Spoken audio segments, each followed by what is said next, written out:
On this episode of Ask Christian Counseling Associates, we confront a hidden struggle affecting over half of practicing Christians: pornography.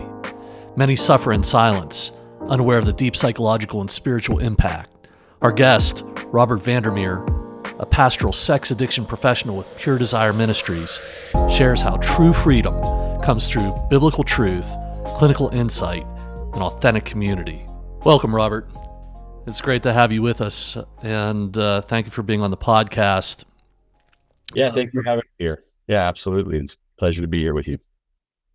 Folks, we have Robert Vander Meer from Pure Desire Ministries, and we're going to talk today about pornography use in general, but how that affects the church and what we can do about it. So, Robert, tell me a little bit about Pure Desire Ministries and yourself, and what brings you to focus on this topic.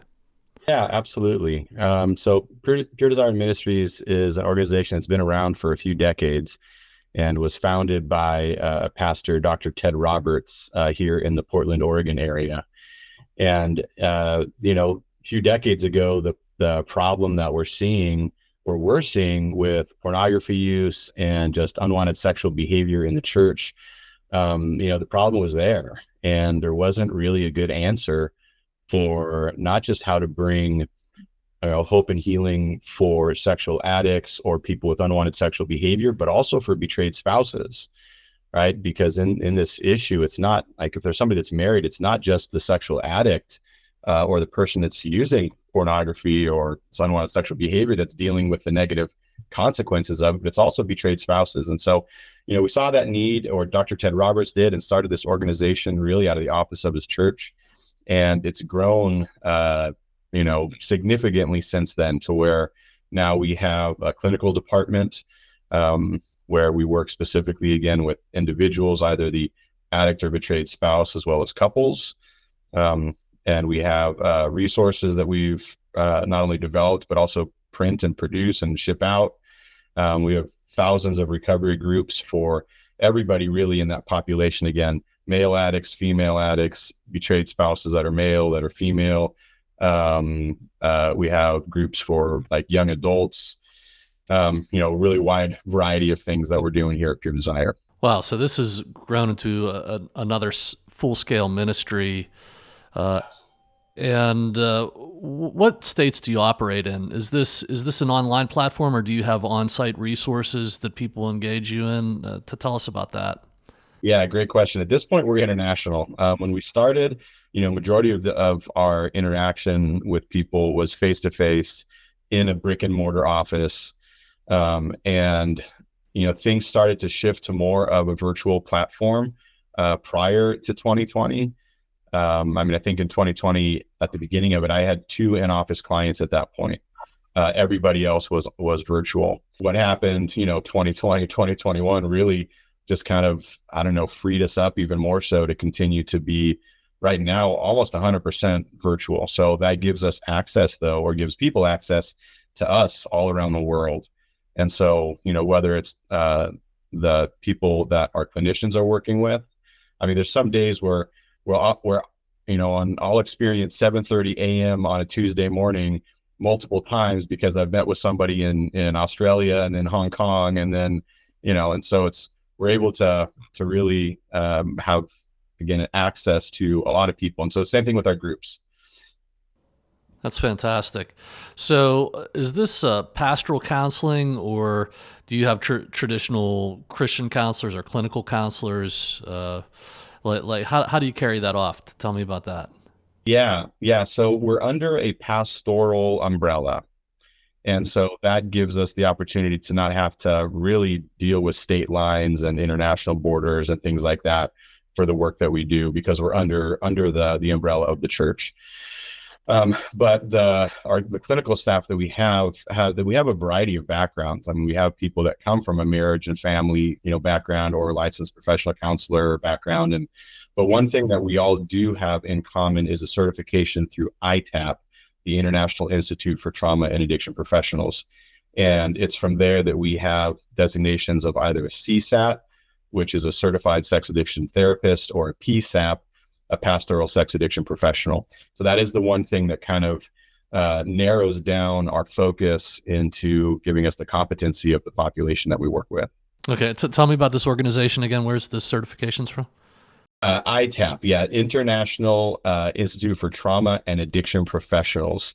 It was founded by Dr. Patrick Carnes, who's really the pioneer in sexual addiction research and treatment, as well as betrayal trauma, et cetera. Yeah.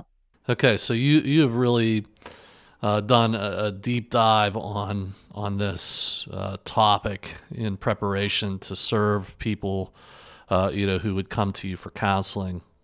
Correct. Yeah, the reason that people come to Pure Desire is for sexual addiction and betrayal trauma. But I think, like dealing with any addiction, once they're in the door, we're dealing with a lot of other things that are precipitating that behavior, family of origin stuff, trauma things, etc. Sure. So let's talk about what this is all about. Maybe it would be helpful to hear some vignettes if you can do that. What have you encountered that is really just in the forefront of your mind that really gives us a picture of what getting caught up in pornography use is all about? Yeah. The way that we approach the conversation with people is that early in life, we all experience like pain and fear in the world, right? Genesis 3, pain and fear and suffering is infused into the human experience. And it's there until Revelation 21, where there's no more, sorrow, no more tears, etc. Right? And we're bookended between those two things. Like we're in the middle of that. So pain is a ubiquitous human experience, and with pain comes fear. And I think early in life, we're either given tools and nurture and care to deal with that pain and fear, right? And a lot of that can be explicitly given by parents or caregivers that demonstrate to us not only is the world safe because they care for us, right? But they also give us positive, healthy coping tools to navigate that pain and fear. But a lot of us come from families where we're not given that, right? And so implicitly, we end up picking up other tools along the way. And sexual addiction and with pornography use, right? That's one of those tools in a sense that people pick up to in a sense survive. What we know about addictive behavior and pornography use in that is that it's not about feeling good, but it's about not feeling bad. And so as people are just experiencing the normal, natural pain and fear that Genesis 3 promises us all, right? They've learned that they can turn towards this thing that helps them to not feel bad in a sense. And so the ways that it does that, once someone turns into an adult, and we actually might use the term clinically, use the term addiction, is that they've developed this response to life where neural pathways have become more and more ingrained that when they experience discomfort, they can turn towards this thing, right? And this thing is typically one among many. Comorbidity or co-addiction with sexual addicts is almost a guarantee that it's one of multiple things that they turn towards. And it might be another substance, it might be workaholism, it might be religiosity. So, the pornography then becomes very effective in that because there's a guaranteed interaction with it where we carry the drug in our head, talking about dopamine. And so as someone learns that they can turn towards pornography and that they can get that guaranteed dopamine release, they're now creating kind of in a sense, a dopamine dependency. But what we mean by that is as they're engaging with this material, they've got this skyrocket of dopamine release in their brain, and they can sustain that for hours and hours and hours as long as they're engaging with the material. But once they stop, that dopamine drops below what would be a normal baseline. And that feeling is uncomfortable, right? We call that withdrawals. Mm-hmm. And so we kind of really mess with what is this normal, what would be a normal dopamine, levels in our brain, and create a dependency, really. Okay. And that is one of the controversies of addictions science. Let's talk about that just a little bit. That pornography is an addiction. Some would say that, hey, like if my spouse shows up to this, saying like, hey, I'm addicted, and I had a relapse last week, positioning that in a way possibly that some people would see that I'm looking for some sympathy and an excuse because my brain acts differently, and that medical model view, really provides the platform, for me to become abusive in this situation, where an alternative view would be we all have things that we enjoy. And then there's things that are extremely, capturing. And so we could all become addicted. It's a consequence. Or we could all become, compulsively engaged in something. And we have to choose and find support, for things that we know are going to deconstruct our lives, the relationships that we have, like saying that our spouse would never agree with us looking at sexually explicit material, other people, and getting sexual pleasure from that. That's not going to work. The church would never condone this. It would be something that puts me possibly on the periphery of the body of Christ, my ability to be connected, or even will get me removed. So I don't know if that makes sense, but I'm trying to frame the argument to say that this is more a compulsion, and that's every man's battle. Or we have women who are engaging in sexually explicit material now too. And it's one of the things that we contend with in the modern world. Well, what are your thoughts on that? No, that's great. I think to disambiguate between every man's battle and sexual addiction, right? I think that's really, really important. I think everyone is confronted with how do they approach healthy sexuality for themselves, right? Arousal is built into us. That's amoral. Like, arousal is not a moral thing. What we do with that arousal is different, but the existence of arousal is amoral. In other words, it's not organically right or wrong, right? And so I think to disambiguate that, everyone has to deal with what they do with their arousal, right? And whether they are engaging in healthy behaviors or not.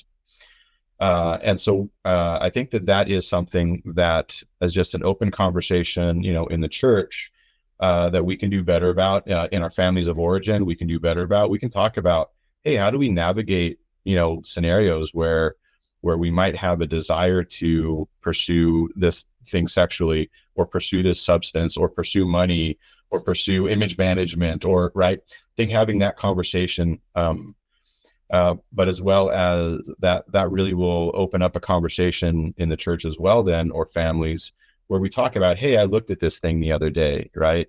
And man, it doesn't seem like it lines up with my values. But to disambiguate that and sexual addiction, I think is important, because sexual addiction, we have, things that we look for, a pattern of behavior, right? This has been a pattern over a consistent amount of time, that there's been failed attempts to stop, right? I want to stop this, right? But I can't. Failed attempts to stop. That there would be escalation, where either escalation is in frequency or type of pornography, right? More hardcore into like deeper and darker places. There would be, so that comes with a powerlessness, right? And an unmanageability that comes with it. But I think one of the big things also is negative consequences. And these are all things that are observable things, right? And so At Pure Desire, we use some clinical assessments that we give to clients to really help to identify some of these things and even break down their behavior into these behavioral categories. But we're very careful to never use the word addict unless there's some clinical, background or support with that.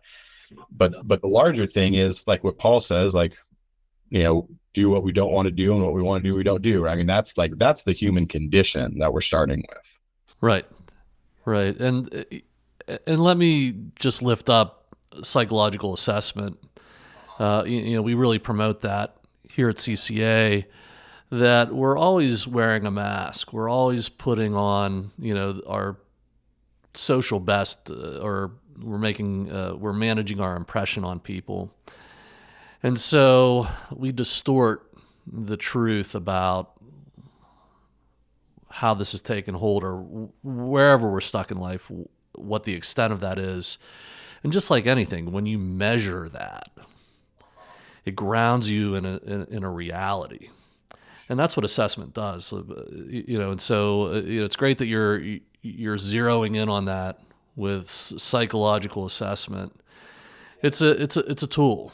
It's morally neutral. It's wise to do those things. And the best ministries and counseling organizations are going to use things like that to help people really get their minds around what this has become. Absolutely. Yeah, I mean, I think it gives us the data that we need, right, to be able to really make these statements, but it also informs us how we can approach in supporting an individual or couples coming in. But it's also data-based learning, where, like you said, it's just there's data on a screen that they can see. It's not my opinion, right? All of the assessments are self-endorsed, so they're the ones answering questions about themselves. But I think one of the things that we also is really important for us to tell people is that these assessments are not statements of identity, because that's the thing that Christians have a hard time with sometimes. They say, I'm not an addict, like my image is in Christ, that's not who I am, right? And so they have a hard time maybe acknowledging their reality and asking for help. But with these assessments, we say, hey, this is not your identity. These are not statements about your identity. These are statements about your history. And it's really important, right, for us to be able to look at our history. In fact, we use people's narrative as we get to know them in counseling. We use their narrative to really help us even interpret the data that's in those assessments. That's great. One of the things that Pure Desire Ministries is talking about in their literature is that a recent study by the Vander Group reveals that 54% of practicing Christians admit to using pornography and it negatively impacting their well-being, mental health, and marriages. 54%. Wow, that is a big number. Tell us more about this research and what we need to realize about it. Yeah, that Barna report, Beyond the Porn Phenomenon, is a follow-up to the porn phenomenon that came out several years ago. That was in cooperation with Josh McDowell Ministries. And yeah, what we see in that data is that this is a problem, right? It's a problem in our churches. It's not just a problem out in the world. But what also comes out of that data is how few churches have a system in place to really provide help, right? Like to have a perspective and a system in place to provide help. And so, that I really recommend if you have, people want more data from that, the Beyond the Porn Phenomenon it's got so much data in there that is incredibly helpful when it comes to, again, that database learning, us just seeing the reality of what's happening in the church with men, with women, with couples, as well as with pastors and leadership, right? Like, this isn't just a pew problem, this is a pulpit problem. And so to see really that, man, there needs to be, I don't know, maybe a better plan for this. Yeah, there's other studies, and I think Barna has done these. I can't quote them, maybe you can, but the pastors, like higher than 54%, habitually using pornography that they'll admit in anonymous surveys. And with assessment, the process of norm referencing means you collect a big enough sample, it allows you to see what's happening roundabout in every church, in every community. You can pretty well see, like, looking out onto the congregation, 1 in every 2 people are habitually using pornography, or it's had some sort of impact on their life. And to come in and say pastors are even more affected. What are your thoughts about that? Is I might be citing the statistics wrong too. I'm open to that. Is that true? I mean, have you seen research in Barna like that? Absolutely. Yeah, no, I don't, you're not citing it wrong. That is what the data supports. And I think that, so I've also been a pastor in some form or another since 2001. So we're almost coming up on 25 years. And also dealing with my own sexual addiction, where, as a senior pastor, was dealing with my sexual addiction, or not dealing with it really. And when I started to, stepped out of that ministry role for a time, just to begin dealing with my own recovery. And so, yeah, I mean, I can tell you that data is correct. And I think there's some things that play into why that is also so high for pastors or people in ministry. And shame is the undergirding of sexual addiction, right? The idea, and shame is ideas like there's something wrong with me, I'm a failure, I'm not good enough, I'm unlovable, I'm alone in the world, right? I mean, these destructive core concepts that we have about self, and it kind of undergirds this. And shame and isolation go together to form this very vulnerable, high risk scenario for dealing with addiction. And pastors, I think, as a population, have an expectation that they don't deal with these issues. And so when a pastor finds themselves being a normal person with an expectation that they're not supposed to be, there's no place to turn and ask for help, then it just drives that isolation deeper.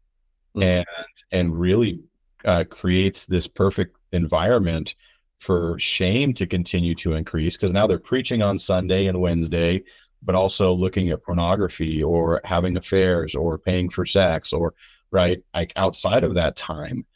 And so the shame and the isolation just builds and builds. And if there's no way that they have that's obvious to ask for help, then they're going to stay stuck in that until something bad happens, right? Absolutely.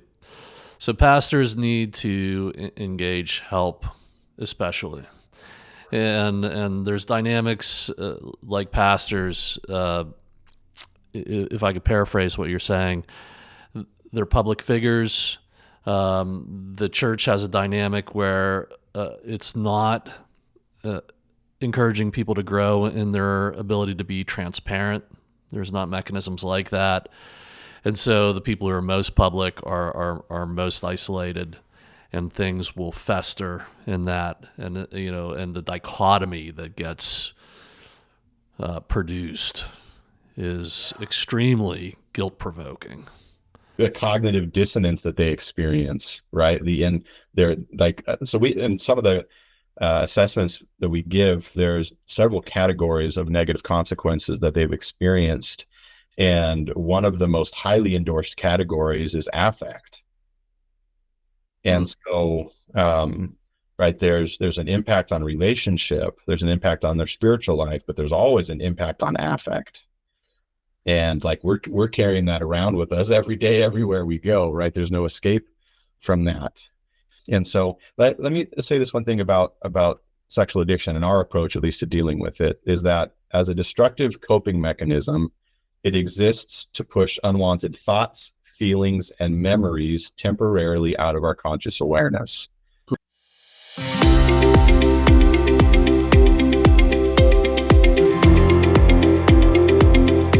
Join us for an unforgettable evening at the Foundation for Christian Counseling Dinner Auction Fundraiser. Together, we'll make a lasting impact, supporting vital initiatives like the nationwide crisis helpline, faith-based rehabilitation programs, and counseling grants for those in need. Enjoy a night of inspiration, delicious food, and exciting auction items, all for a cause that transforms lives through Christ-centered care. We'll be in Wynne, Arkansas on March 28th, Morgantown, West Virginia on April 3rd, Greensburg, Pennsylvania on April 4th, and Newcastle, Pennsylvania on April 5th. Don't miss this chance to change lives. Visit www.ffccforyou.com to reserve your seat today.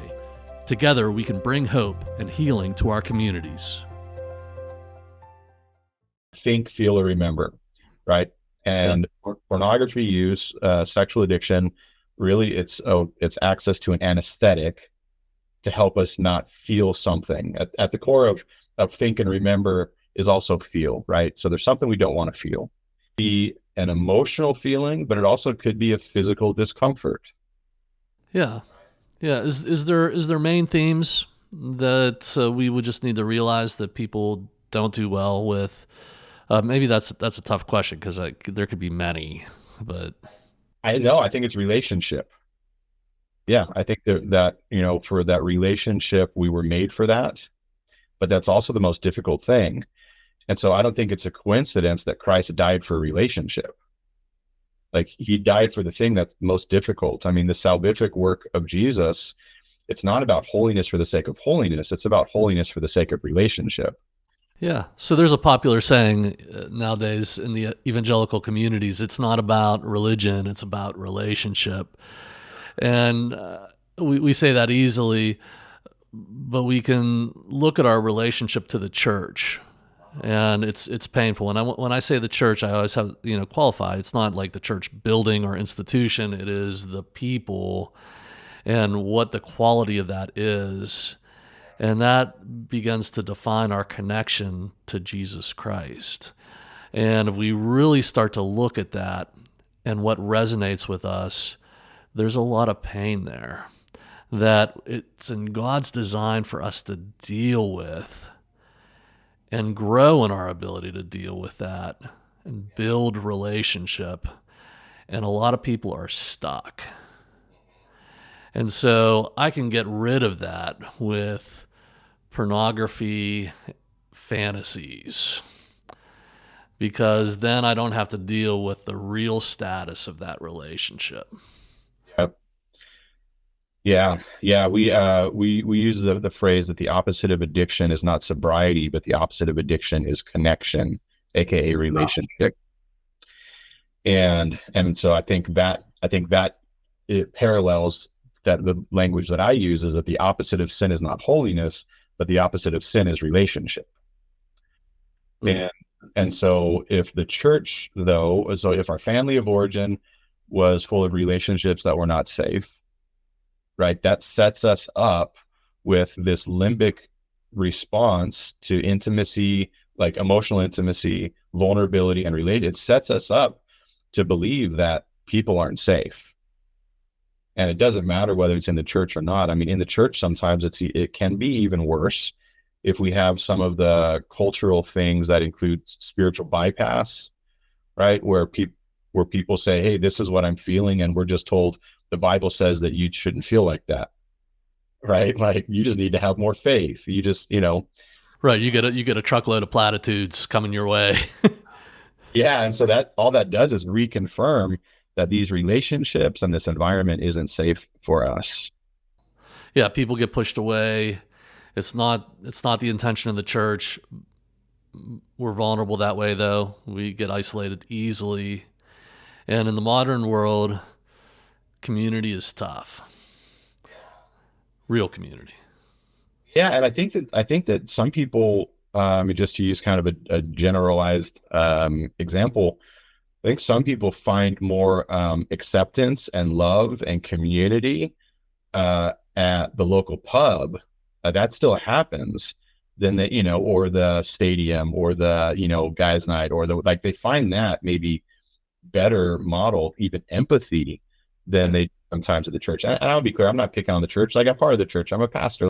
Yeah, and I've heard that said, and it resonates with me. And yes, not being critical, just being realistic about the challenges. I would say I would take it a step further that even if we have something real like that, we have a better relationship with the characters that we're watching on the show that we're binge watching.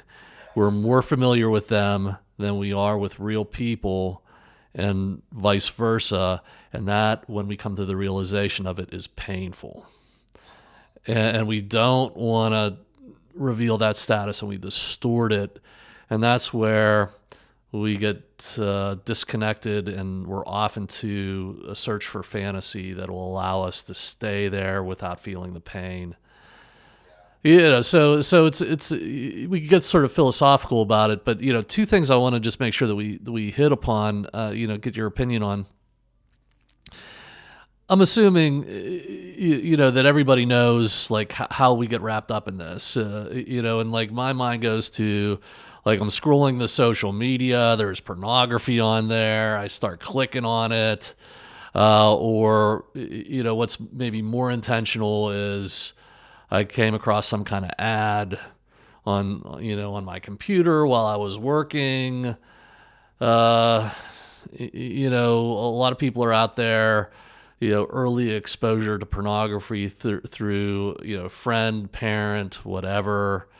Maybe even worse, like people have had sexual experiences now that they're reliving in private, and in their mind it started out harmlessly, but their mind was there, so they gravitated towards it.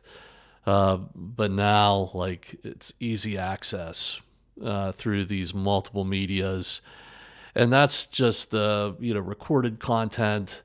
There is now, if you really want to go there, you can access live material, you can contact people.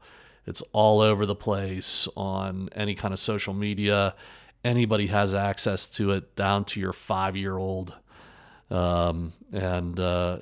So does that give us a realistic frame? Is there anything that you would add to that maybe the general public is like, how does this happen? Sure. Yeah. I mean, the age of exposure is getting younger and younger. It used to be that pornography was only printed or maybe on a VHS, right? Where you had to go into a store in a seedy part of town and buy something, whatever. But internet pornography has created really this crisis in the public, because now it's accessible, 24 hours a day. Or I'm sorry, it's available 24 hours a day. It's accessible on the devices that we carry in our pockets. Portable, because there's no exchange of money. There's free pornography endlessly, right, online. It's perceived to have anonymity, because you don't have to drive to that part of town, park in a parking lot, get out of your car, right? Hope that the parking lot is in the back of the store and not in the front by the street. Walk in, buy the stuff, walk out with it in a paper bag, drive home. Where am I going to put? There's none of that. Right. The old school, you had to expend a certain amount of social capital to get there. Now all of that is gone. And so I think, because of that, it has made internet pornography specifically so much more powerful because of all of that. It's also aggressive in the marketing that it has, right? Just yesterday I was watching a Neil Diamond song, America, on YouTube with my wife, because I'm gonna perform it at this school benefit concert this coming week, and the ad that came up before it was an ad for some sort of basically like erectile dysfunction. It was a very sexual ad. Mm-hmm. And it's like, well, I was just trying to watch some Neil Diamond, right? Yeah. But this ad was there. And so the exposure, the marketing aggressiveness that's there is like they're trying to sell something. Like the industry wants people to be hooked on it, but not just the industry, but obviously the brokenness that's behind it. It's pervasive. It's hardwired in to every media. And it's almost inescapable because of that. I always bring up to the globalization effect of the modern world, in that we're in Africa, in the interior, and you have people on their phones pulling up Facebook media, the same that we would get in any major city in the US. Yeah, And so it is a worldwide impact. Like, this is in the mind of humanity. absolutely. And I think it's interesting to me that it's very vivid in the past couple of days, the USAID scandal that is happening, in which we're giving all this foreign aid. And if you look down through that, it's this stuff that's peppered with sexuality for some reason. And there's, the current administration is protesting that. And I'm sitting there like, wow, this is just all over the place, being pushed. We're accredited at the United Nations, and we affirm life and family. And in that, this church sometimes asks us, well, why do you need to be there? What are you doing there? I thought that they were about peace, and it comes down to agendas of reproductive health and other agendas that really don't square anywhere with a Christian ethic or a traditional ethic that supports families, men and women. And so it's even hardwired into a lot of institutions now. That when I was getting my PhD at Duquesne University, one of the core classes of psychology is human sexuality. It's taught on every level. And I always thought naively that as a clinician, I would be taught to notice the impact and the factors, and then what we could do to resolve the impact of sexual abuse, because it's so prevalent, and that we would spend a lot of time in that. I remember vividly being a doctoral assistant in a class where they were bringing in a sex toy shop and demonstrating that on the class with individuals, not graphically, but as far as they could push it, with the view that pornography can have a healthy use. Now, that's a really old school argument now, as I think that we've just come to the place where, hey, is this really harmful? And can't we just let people do what they want to do, not worry about it? Why are you so uptight about this? So I don't think it's hard for us to imagine, though, that people are coming to you saying, my spouse is going to divorce me. I'm not going to be allowed to see my kids again, or I'm going to jail. We have a common experience, and I don't know how this happens, but I've heard it described as far as I was accessing pornography, and then I got a batch of child pornography. I didn't know that it was happening, but now I'm being investigated. So you have people who are literally in legal issues, or you have people who have they want a more real experience, and now they're going to try to negotiate that with an encounter. So all kinds of things. I mean, I don't think there's our position would be it's destructive, but there is that powerful mainstream that's saying, hey, don't worry about it. Sure. Yeah. I think just to say, from even a biblical perspective, like, sex can be good. So like, if we were to read through the Bible, we would not be able to, I don't think, make the theological statement that sex is good. I think that we'd be able to derive theology that says that sex can be a healthy part of relationship, but sex can also be an unhealthy part of relationship. Yeah. We can't just make the statement sex is good. And that's something that a lot of times people will say, well, I'm married, and so like sex with my wife or with my husband is automatically good. Well, and we would say not if it doesn't promote relationship and connection and trust and care. Yeah. That's a great point. And I think that this is probably another episode where we talk about, people who've adhered to this so rigidly that they really can't have intimacy or build relationship through close connection or sexual connection of any. It's just they've become impaired in that way. But again, that's I think another topic. What I would ask about, just your thoughts on, is okay. You have somebody coming to you, they're confessing, admitting, like, look, I'm stuck in this. What is the way out? How do we face this problem? Yeah, sure. I think, first of all, no one asks for help unless they've experienced enough discomfort, right, that they're willing to ask for help. And I think that also parallels why we come to Jesus, right? We come to Jesus because we realize that we need help, right? So there's always a confrontation with your reality, and so I think that reality often brings some form of discomfort. There's a C.S. Lewis quote that pain is God's megaphone to a deaf world, and so our discomfort, we're geared for that. In our conversation here, both you and I have shifted how we're sitting in our chair because we've become uncomfortable, and we just respond to that. Emotionally, though, if we're not given the tools to respond well to discomfort, right, then we look for an anesthetic. That anesthetic gets us to a bad place, and we experience more discomfort. We ask for help. So when people come to us to ask for help, it's always because there's been some sort of internal crisis or external crisis that was really precipitated by their behavior.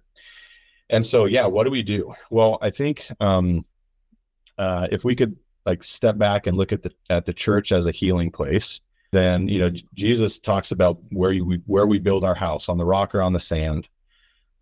Tells us to build our house on a rock because the storm is coming, right? Again, Genesis 3, here's the storm infused into our experience. And so that takes us to really, that requires us to have an honest look at our reality. And so I think the church can be a healing place if first we're able to say, the storm is coming. Right. If you lived in a coastal town where there's hurricanes, and there's hurricanes, but you don't have a plan and you don't prepare for that hurricane, then when the hurricane comes through and demolishes your town, impacts your family, your community, after it passes through, you might say, I did the best that I could. But at that point, it's negligence. If you know the storm's coming and you don't prepare, and then at the end you just say, I did the best that I could, that's just negligence. Yes. And so I think in the church, and in our families and in our communities, the idea of building a house on a rock is the acknowledgement that life is difficult, that there's a storm coming, and that we need to be prepared for it. And so if someone comes forward and asks for help, in an ideal world, right, what would exist would be a safe community where they would perceive grace and competency, that they would be met with grace with whatever their reality is, but they would also be met with a competency to help them navigate it. And so I think that the ways that we would recommend navigating, one is to get into some sort of support group. At Pure Desire, we have a group for men called 7 Pillars, and then a group for betrayed spouses called Betrayal and Beyond. But we also have a group for female addicts called Unraveled. So, we've got a variety of groups. And in those groups, what people have is not only do they have a safe place to talk about it, but they also have people in that group that have shared experience, that are using the same vocabulary, right? That they're not just saying, oh, it's not that big of a deal, everybody deals with it. Well, maybe your husband, maybe your wife just needs to have sex with you. Right? They're not saying that stuff. Yeah. They're helping to create and provide safety with a biblically based, clinically informed approach. Well, let me just say something here to the folks who are listening.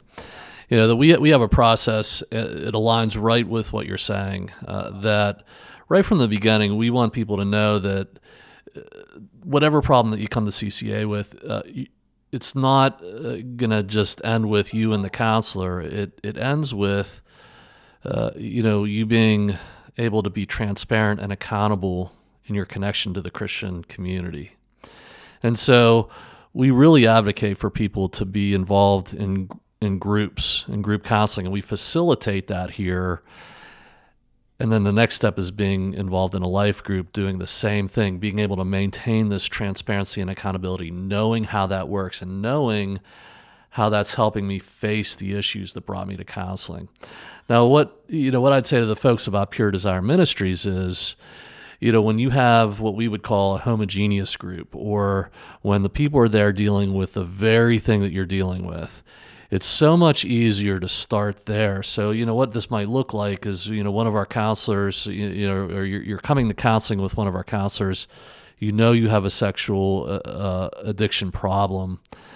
And your next step, could be to go to Pure Desire Ministries and conveniently, learn how to engage that, and then go on to one of our tag groups. That's our Transparency and Accountability Equals Growth, TAG.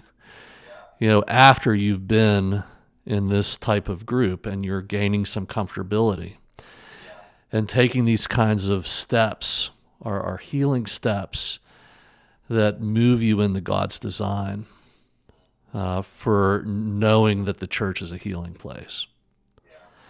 So I hope people are listening to the podcast today, just really seeing a pathway for that.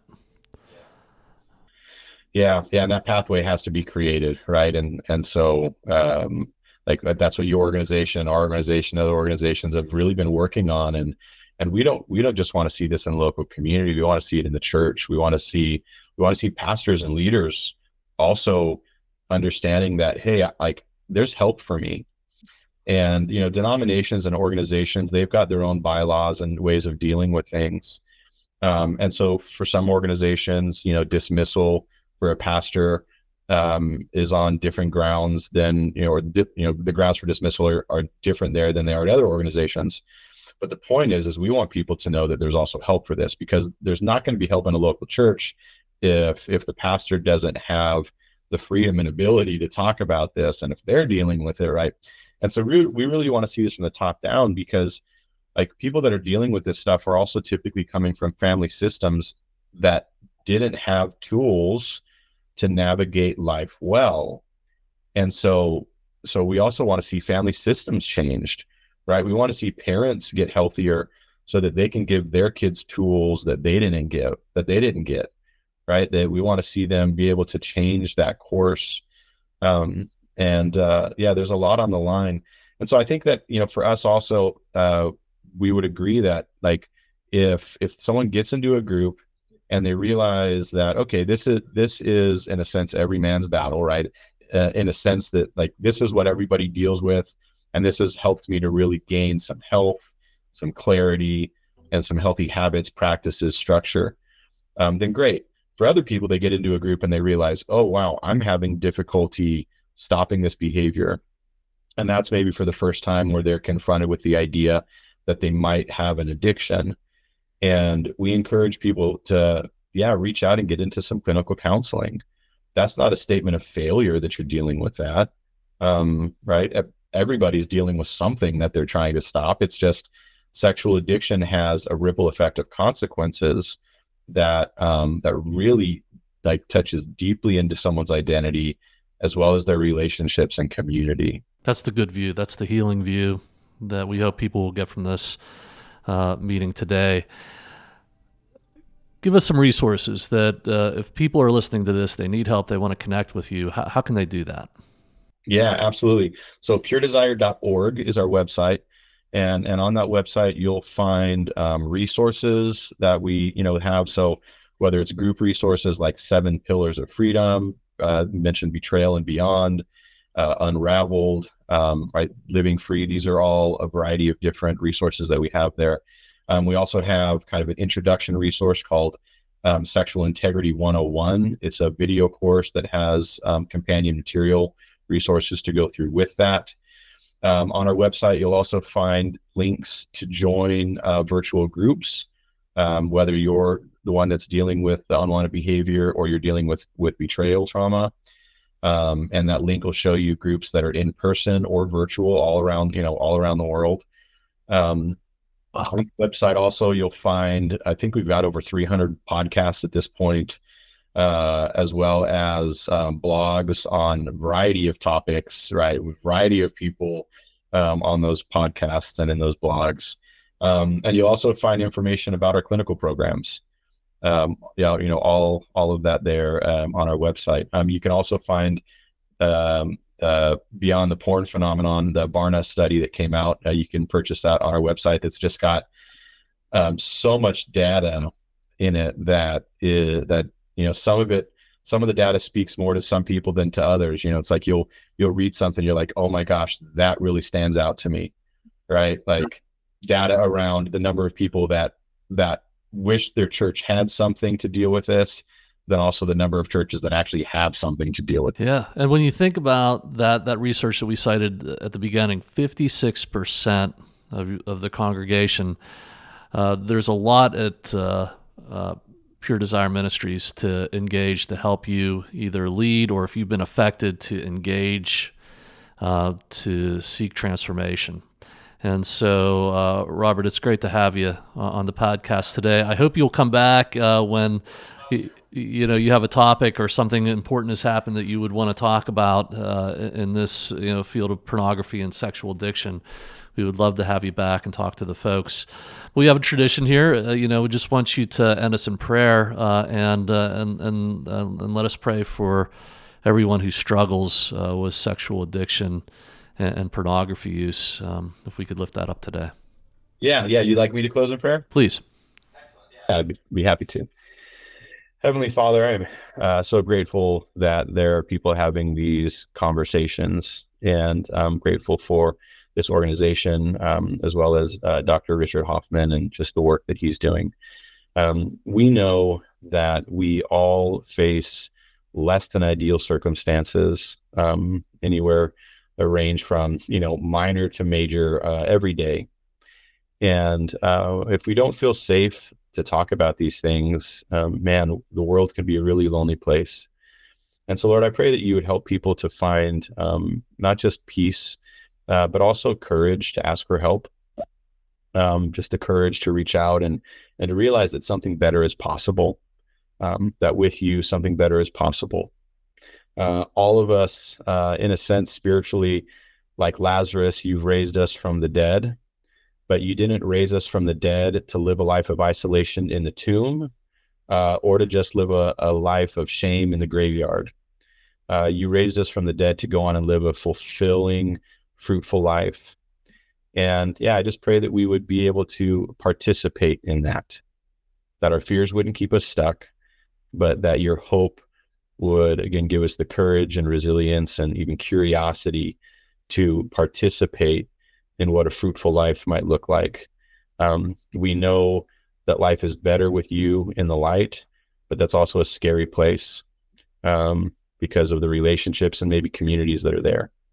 But give us the courage to step out and do something different and move to a better place. In your name, thank you for your faithfulness. Amen. Amen. Amen. Robert Vander Meer from Pure Desire Ministries, thanks for being with us today. And thanks for having me. Thanks, folks, for listening. We'll see you next time.